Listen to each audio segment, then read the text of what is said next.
Buenas noches, compañeros y profesor. Mi nombre es Jason Marical Vargas, estudiante de la Universidad Estatal de Distancia, en la carrera de Criminología en grado de licenciatura. En esta ocasión les compartiré el análisis de un caso que ha marcado profundamente la historia criminal, tanto a nivel internacional como de América Latina y del país colombiano. El caso es expuesto como el caso de Luis Alfredo Garavito Cubillos, mismo que es conocido como la bestia de Génova, el monstruo o el loco, inclusive el cura. Reconocido internacionalmente como el asesino serial más letal de la historia. Esta exposición se enmarca en la asignatura de análisis criminal impartida por este centro universitario y tiene como objetivo analizar una perfilación criminológica de este sujeto, abordando su infancia, el entorno social y familiar, las condiciones que propiciaron su transición de víctima a victimario, el periodo en el que operó, su detención impuesta y la sanción que se le impuso,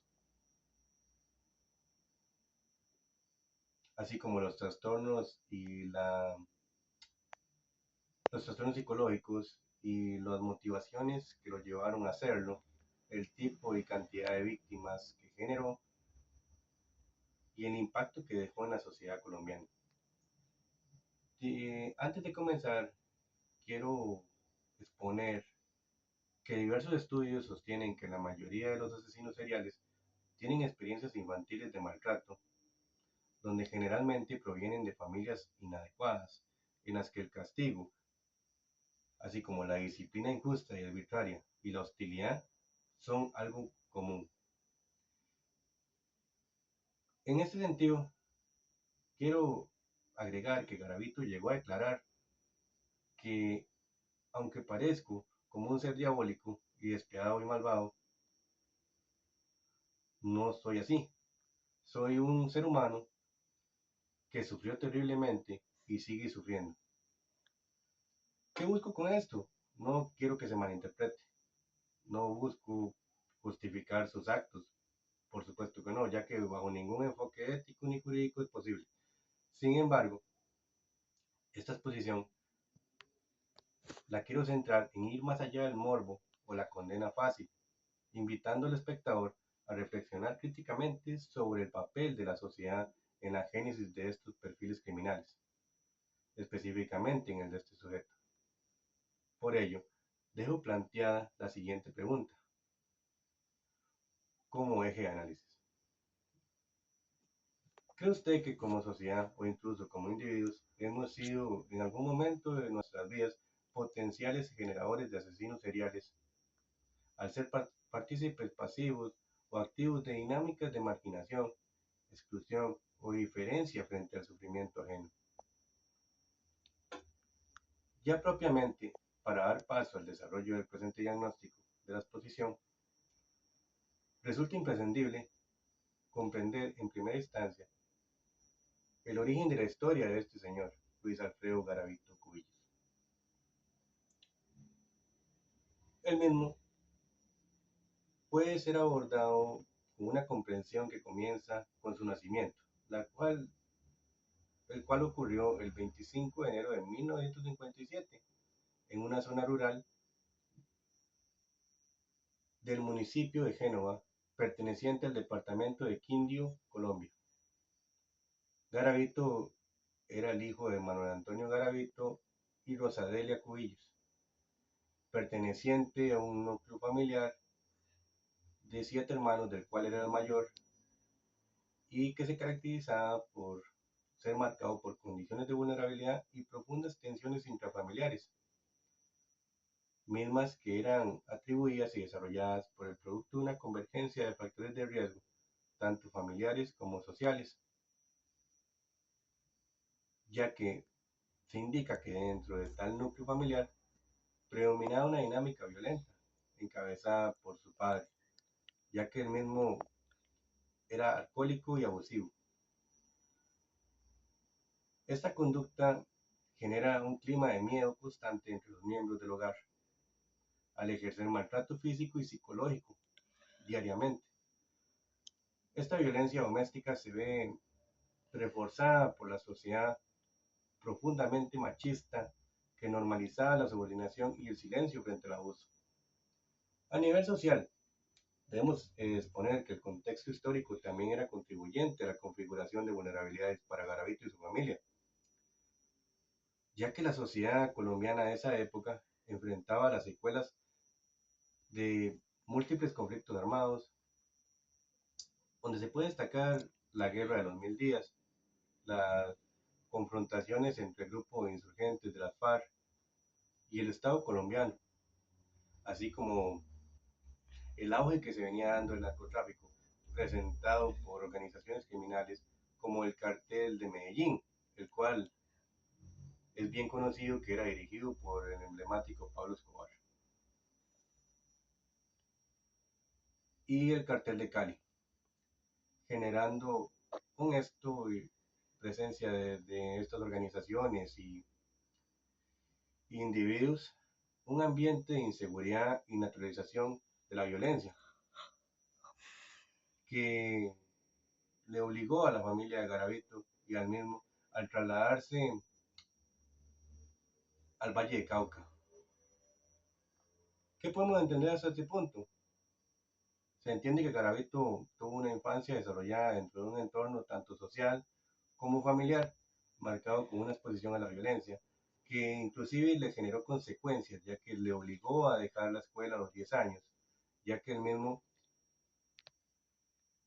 era caracterizado por ser asocial y extremadamente violento, y además sufría bullying por sus demás compañeros, ya que lo ridiculizaban por andar gafas y asociaban su apellido a Garabato. Se puede inferir que esta exposición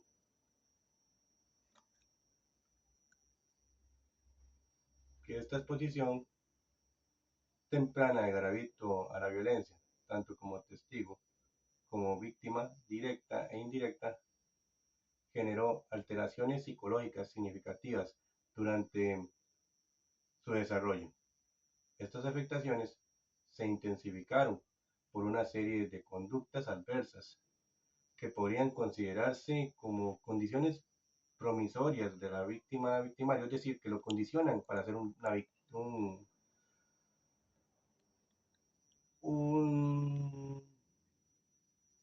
¿cómo le digo? Para ser el asesino que conocemos actualmente, ya que las mismas contribuyeron al surgimiento de una confusión sexual profunda, especialmente a partir de los abusos sufridos entre los 2 y 14 años. Según sus propios testimonios, durante ese periodo fue víctima de agresiones sexuales caracterizadas por tortura y sadismo, primeramente por el amigo del padre, que lo amarraba a una silla, le arrojaba esperma caliente de una candela e incluso le mordía el pene. Y posteriormente, a los 14 años, que fue abusado por el sacerdote del pueblo de Trujillo, el cual en años posteriores, en entrevista, alega que lo mandó a matar como un sicario. El hecho de que él no dijera nada, me imagino que es por la misma sociedad en la que se vivía, que era una sociedad machista y que no era aceptable ese tipo de situaciones, o eran invisibilizadas. Esta confusión sexual, ya a una edad madura, representaba consecuencias en el desarrollo de erecciones que solo eran estimuladas por menores de edad, situación en la cual se intuye una acumulación de estrés desencadenada en ira que prevía el deseo de matar, como resentimiento guardado de malos tratos previos y desconformidades por su propia condición. Al abordar la comprensión de un Garavito en su etapa adulta, es desarrollo cognitivo influenciado por un entorno familiar y social profundamente violento que derivó condiciones que no solo afectaron sus procesos de maduración emocional y moral, sino que también contribuyeron a la consolidación de patrones de desviación sexual. Estos patrones de desviación sexual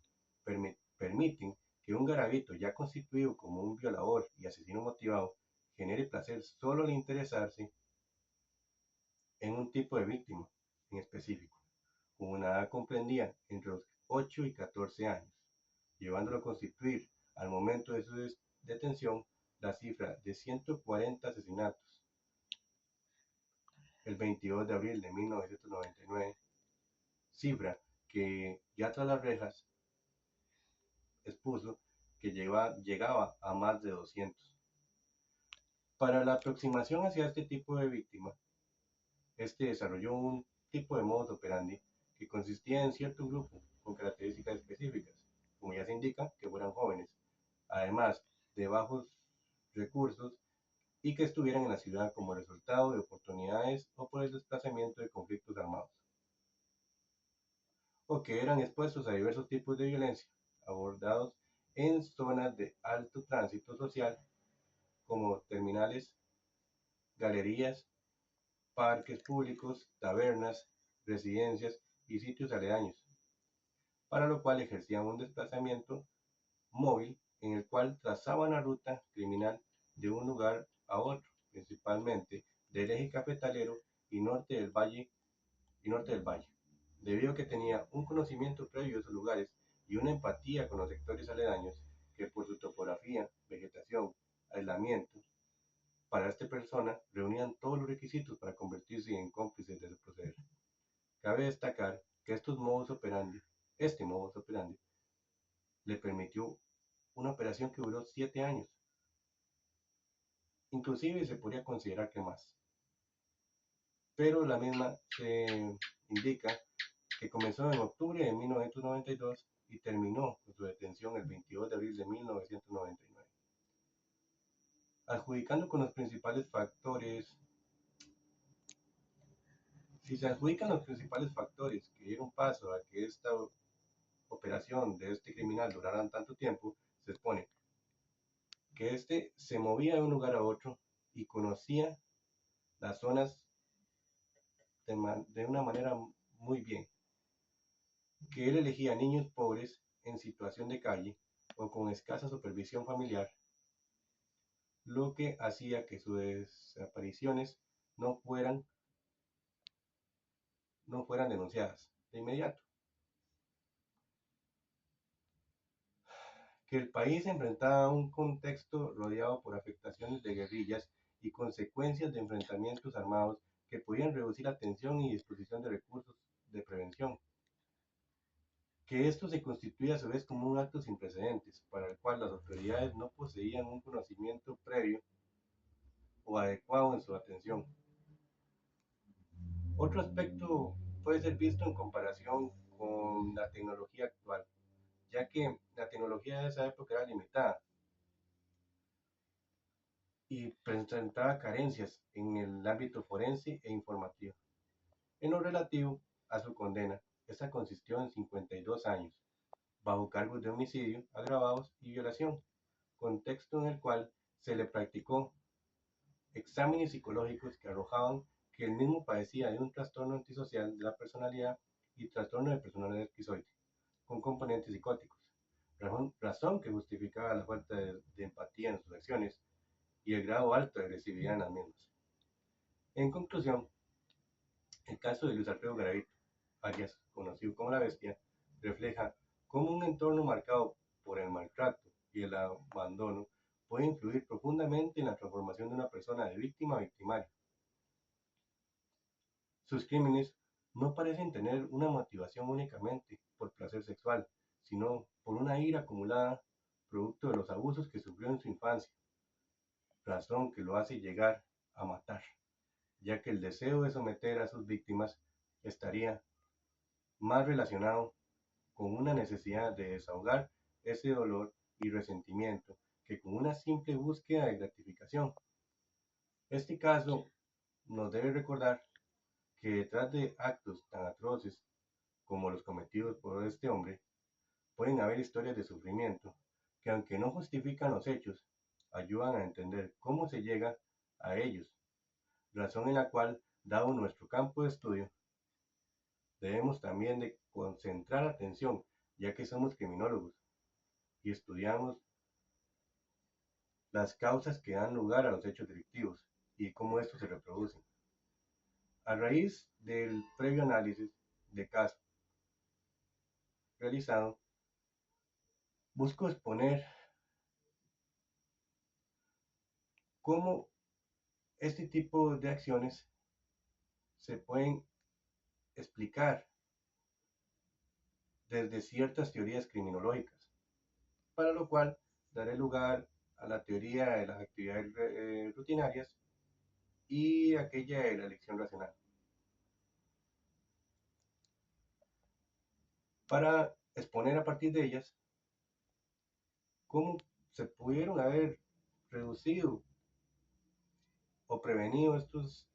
casos y cómo se pudo haber capturado más rápido a este sujeto. Tal objetivo de exponer esto se da desde la teoría de las actividades rutinarias o se plantea de la siguiente manera. Esta teoría postula que el delito ocurre cuando coinciden tres elementos: un agresor motivado, una víctima vulnerable y la ausencia de guardianes. La probabilidad de oportunidad delictiva puede ser reducida y consigo aumentar el costo mediante una mayor vigilancia en zonas donde Garavito captaba o secuestraba a sus víctimas, siendo estas como terminales, parques, escuelas. Esto pudo haberse prevenido junto con protocolos de protección infantil, siendo algo que puede favorecer al reducir los delitos y aumentar la probabilidad de detención, ya que con esto el costo del acto criminal hubiera sido más alto y hubiera sido perseguido por Garavito. Al mismo tiempo, esto hubiera influido en que él no lo llevara a cabo por miedo a ser detenido. Por otra parte, mediante la teoría de la elección racional, que sostiene que el delincuente evalúa riesgos y beneficios antes de actuar, Garavito podría haber percibido mayor riesgo y evitado actuar con tanta frecuencia si el sistema judicial y policial de esa época hubiese mostrado mayor capacidad de respuesta, con castigos rápidos y visibles, posiblemente enfatizados en una mayor severidad en el enfoque disuasivo. Con esto concluyo la presentación, agradeciendo sinceramente su atención y el espacio brindado para compartir este análisis. Espero que las reflexiones expuestas hayan contribuido a comprender con mayor profundidad la complejidad del caso y los factores que lo rodean. Quedo abierto a cualquier comentario, pregunta o intercambio que enriquezca aún más esta discusión. Muchas gracias.